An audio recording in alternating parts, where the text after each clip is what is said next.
assistant de vie aux familles niveau CAP. C'est un métier concret, utile et humain. Il vous forme à intervenir au quotidien donc pour accompagner ceux qui en ont besoin. Alors ça vous ouvre aussi les portes à des métiers très enrichissants. Auxiliaire de vie, donc là vous accompagnerez des personnes âgées ou en situation de handicap dans leurs gestes du quotidien, chez elles ou même dans des structures. Mais encore garde d'enfants à domicile, vous prendrez soin des plus jeunes tout en stimulant leur autonomie et leur apprentissage. Mais aussi assistant ménager. Là, vous permettra de créer un cadre de vie agréable et assurant l'entretien de la maison et du linge. Vous voyez qu'il y a vraiment plusieurs possibilités.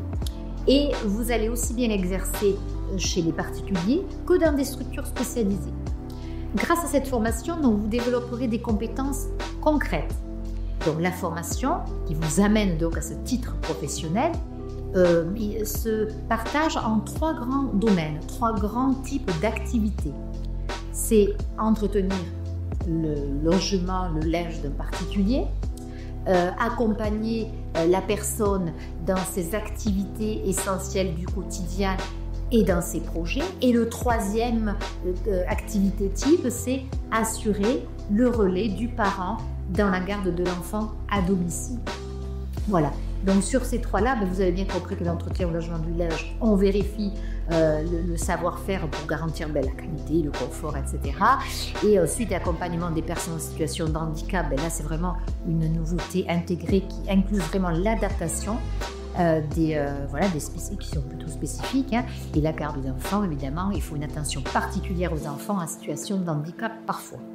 Alors, durant cet examen, on va vous évaluer vraiment aussi bien sur les respects des règles d'hygiène, la prévention aussi des risques, l'utilisation d'outils numériques comme la télégestion et la sensibilisation aux éco-gestes. Donc, vous voyez qu'on est vraiment ancré dans l'actualité. Et c'est un examen qui est vraiment pratique. Donc, du coup, il y aura 1h15, donc c'est relativement court, avec une mise en situation plutôt orale et un entretien technique plutôt d'une 50aine de minutes. Et pour terminer, 15 minutes d'entretien oral. Voilà, donc en tout et pour tout, 1h et quelques. Donc, c'est un petit examen, mais très, très concret qui prendra en compte évidemment les 3 grandes parties que je vous ai évoquées. Vous pouvez aussi bien faire cette formation en distanciel avec des cours en visio et tout en travaillant à côté en ayant une activité. Et là, ça durera environ 8 mois. Mais sinon, si vous préférez, vous pouvez également le faire en alternance, pourquoi pas, si vous trouvez un employeur. Et là, ça serait plutôt sur 18 mois. Mais bien entendu, on reste à votre disposition. N'hésitez surtout pas à nous appeler ou nous envoyer un message.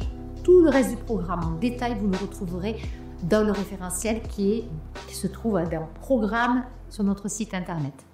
À bientôt.